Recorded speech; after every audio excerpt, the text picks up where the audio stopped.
Is there a downside to going gray from colored hair? I've only found one so far, and that's what I'm going to share with you today. Hi, my name is Katie Emery from katiegoesplatinum.com. It's a website completely devoted to gray hair. Welcome to my channel, or welcome back to my channel. I'm so glad to have you here. Okay, what is the downside to going gray? Well, I have to tell you to start, this might not happen to all of you. It seems to mainly be happening to women I've heard from in the US. I guess because in the US we tend to tell each other our business and we share, maybe sometimes people would say we overshare.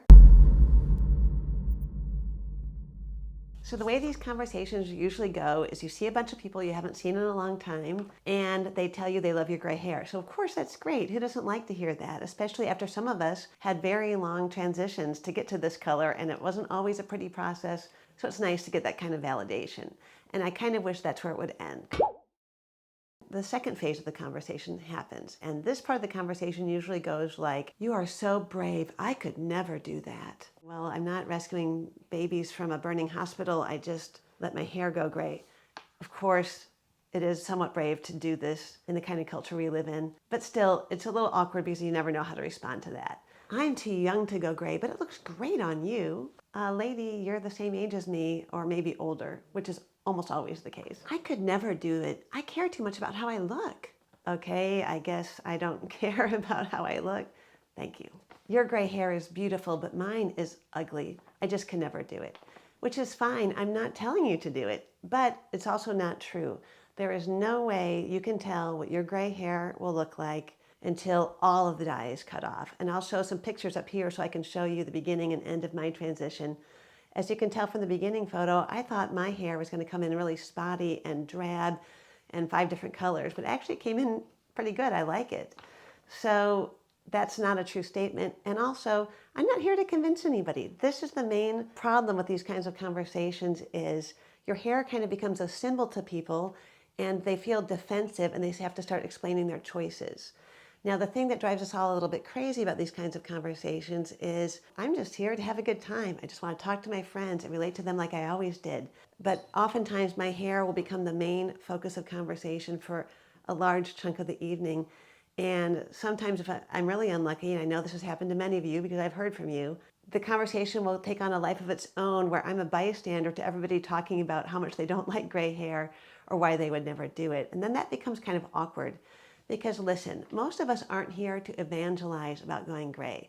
Even though I have a blog about it and a YouTube channel, and I encourage women who want to do this, I would never give unsolicited advice to go gray. Going gray is not for everybody. And the main thing about the going gray movement is that we want to, after a century or so of being made to feel ashamed of having gray hair, we want to be able to have our gray hair and just live in the world and be part of society and not be mocked for it. Nobody's mocking people for having dyed hair, and if they do, which actually I have seen that sometimes in the gray hair groups, that's wrong too. We don't want to do that. Everybody should be allowed to have whatever color of hair or style of hair they want to have. It seems like an obvious thing, but apparently for a lot of people it's not. So let's repeat. When you see a friend with gray hair, it's nice to give her a compliment if you want to. If you don't want to, don't say anything. Nobody's expecting it. But please don't start talking like she's not there. It's an awkward feeling and uncomfortable. And don't feel the need to defend yourself. That is the main thing. I don't care if you're not going gray. If it's a problem for you, that's something you can discuss with your therapist. But I'm not your therapist. Your friends aren't your therapists. We just need to make our own choices and do what makes us happy. My hair feels better to me gray. I like it. It's been a great transition for me. But for you, you might hate every minute of it. So please don't feel like you need to explain to me why you don't want to. And I'm not just saying this for me. I'm saying this for all silver-haired women. Going gray from dyed hair is still a nonconformist choice, even though it seems like things are getting better every day. But sometimes when we do things that are nonconformist, it triggers people. I don't know why. I'm not a psychologist, but I've noticed it in my life with other decisions I've made. For example, years ago, I decided to raise my sons with cloth diapers. For me personally, it was the right thing to do because of the beliefs I had about the environment and about my baby's health. But I never, ever evangelized about it to people. I never gave advice or explained to people or made them feel bad about using disposable diapers because I wouldn't want somebody to do that to me. However, when I would be in groups of other mothers and I would change my baby's diaper, if they saw that I was using cloth, even though I never said one word about it, inevitably somebody would come to me and start defending their choice to use disposables and almost get angry at me for using cloth diapers. And like I said, I never once said a word about it. They just saw it and it triggered them. And I'm afraid that our gray hair does this to people. I don't know why. All I can think is that when we do things that go against the norm of society, some people see that as a rebuke, especially insecure people, and they feel the need to defend themselves, which is fine, but it can be uncomfortable for us. Do I have a solution for this? No. I sent out an email newsletter about this issue this week, and the only solution I could come up with was to start pretending like you're choking on a cracker and escape the conversation. You know, Carolyn Hacks from the Washington Post, she has a great advice column.